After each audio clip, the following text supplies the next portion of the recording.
Boom. Hey guys, thanks for coming back again. Brian Schroeder here with Suzanne Luther with FasterFunds Lending. We're going to be talking about the notice of intended sale today, which is maybe something you have never heard of. But if you are in the flipping business, as in buying, rehabbing, and reselling, you should know about this. So that's why we're talking about it. So hopefully to help you so you don't have any last minute issues when you are going to closing and you didn't do it. Anyway, so Suzanne, can you kind of explain to everybody what a notice of intended sale is and how it's kind of come about? Yeah, so first off, a notice of intended sale is only relevant in Missouri. I don't know if it's relevant in other states. So, in case you're doing something on the other side of the river, it's really relevant here in Missouri. But what it is it's a recorded document that lets contractors and everyone know that you are going to sell this house. So it's a formal notice that, in theory, you are supposed to record. You're supposed to post it on your property so contractors know.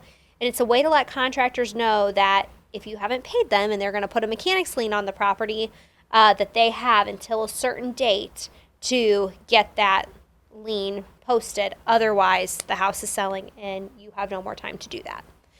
It's really a way for the title company to protect themselves. But it's a formal required step that you should be doing if you're flipping houses. Yeah, so it kind of came about during the financial crisis of 2008, 9, 10, 11. A lot of people were losing houses, were going back to foreclosure. People were losing their houses and stuff. A lot of contractors and builders. I think a lot of builders really got into this too. And the title companies got kind of stuck on the hook a little bit for some of these issues that came up. So they did the lobbying and got this passed and everything. So anyway, I believe it protects title companies more than anything. That's why they do it. But what it means for a rehabber is, if you don't know about this and you've done work on a house and you're going to close on this house, the title company may say, hey, you didn't file that and delay your closing or something. So that's why it's super important to all your Yeah. rehabbers out there is to really understand how this works and kind of the timelines and stuff. So can we talk through the timelines a little bit? When does somebody need to record this and as to be able to make sure that their closing happens efficiently? Yeah. So to be clear, the closing is on the sale of your house, but it needs to be recorded within 45 days of the sale. Prior to the sale. Prior to the sale, yeah. So what happens is you record it, and then in that document that you're recording, you say that this notice of intended sale is good through X date.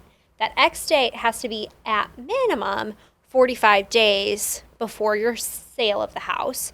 But it can be more than that. So you have the ability to kind of choose that if you want to say 60 days, 90 days, however many days you think it'll be. And then with that notice of intended sale, some people like to get it recorded on the front end when they purchase the house. It's very commonplace for me to go to a closing, to meet a client, and to have the title company have a notice of intended sale already prepared. The danger with that is you can't sell the house for 45 days. So if you end up doing no work on the house and the neighbor across the street comes over and offers you 20 grand more than you bought the house for, you are stuck holding that thing for 45 days or whatever amount of days that you put in that document. So you have to be a little bit careful about how you strategically do that. And if you're just doing a clean-in list, a notice of intended sale isn't required.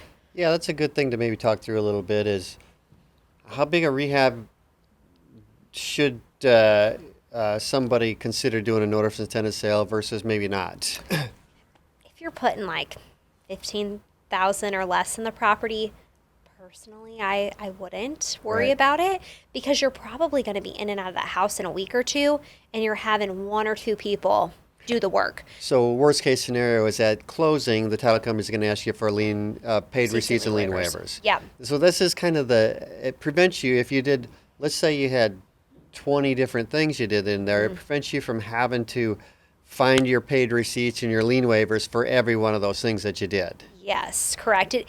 the benefit to you all as a rehabber is it does save you a ton of paperwork effort at the end, because if you go to the closing table and you file that notice of intended sale appropriately, in a perfect world, you don't have to bring any receipts and lien waivers. If that, your time limit ended before you quite finished the rehab, you may have to provide those gap days or maybe those inspection period, invoices and receipts and lien waivers.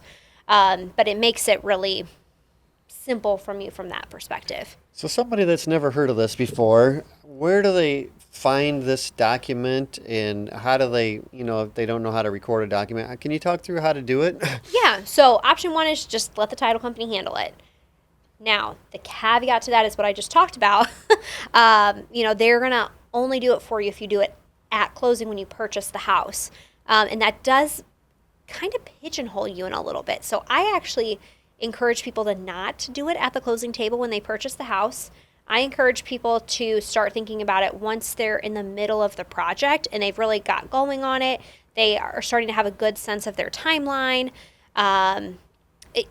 just so they know how to appropriately fill that out. So then your options are to do it yourself, which if you do it yourself, on our resources page on our website, FasterFundsLending.com, you'll actually find a step-by-step guide to completing your own notice of intended sale. And a copy of the form. And a copy of the form, yeah. It's a very simple standard document. That being said, you'll notice there's all kinds of commentary on each little tiny thing that you're entering. You have to do everything perfectly, because if you don't, you have to re-record your notice of intended sale, and you cannot do that until the one you did is up. So it's a little tricky, so you need to be really smart and be really detail-oriented if you're going to do it that route. Because if you mess something up, you could definitely delay your closing, which you don't want to do that. Yes, I've done that. So when I did contract to close for a little bit for our flipping business, and a few years ago, title companies just flat out would not close you if you did not have a notice of intended sale. They used to be a huge, huge deal.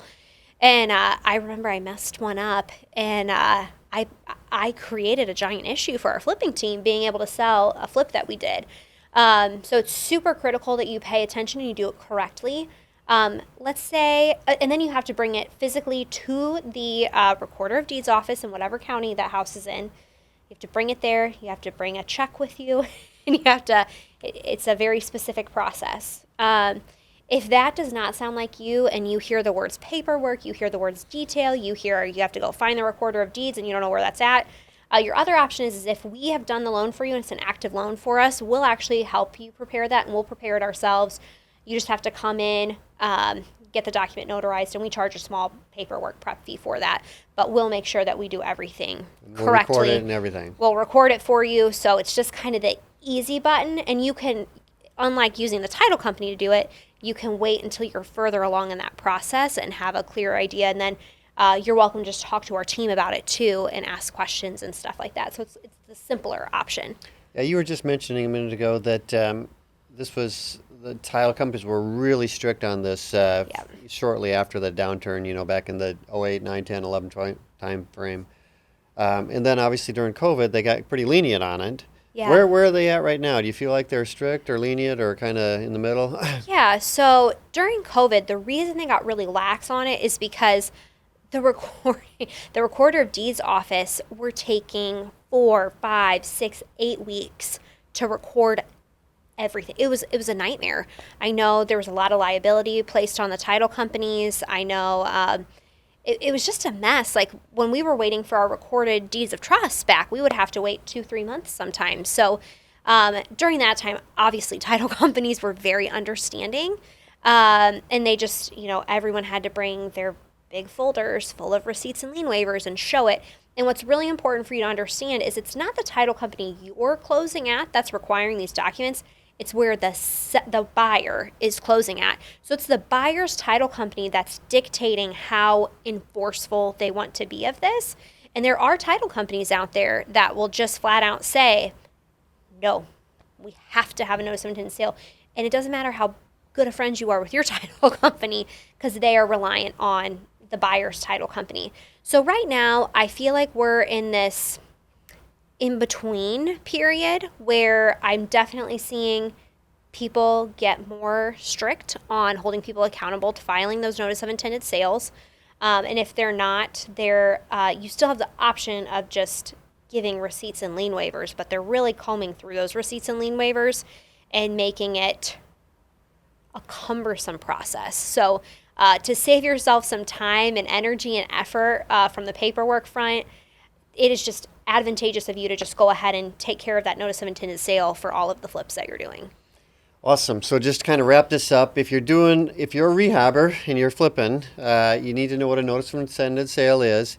And if you're doing a rehab that's more than like 10, 15, or certainly 20 grand, you want to be doing this and be doing it, maybe at the beginning or middle of your rehab. So, that 45 day, you got more than 45 days left in your rehab, but not too long. And if you need help, we'd be happy to help.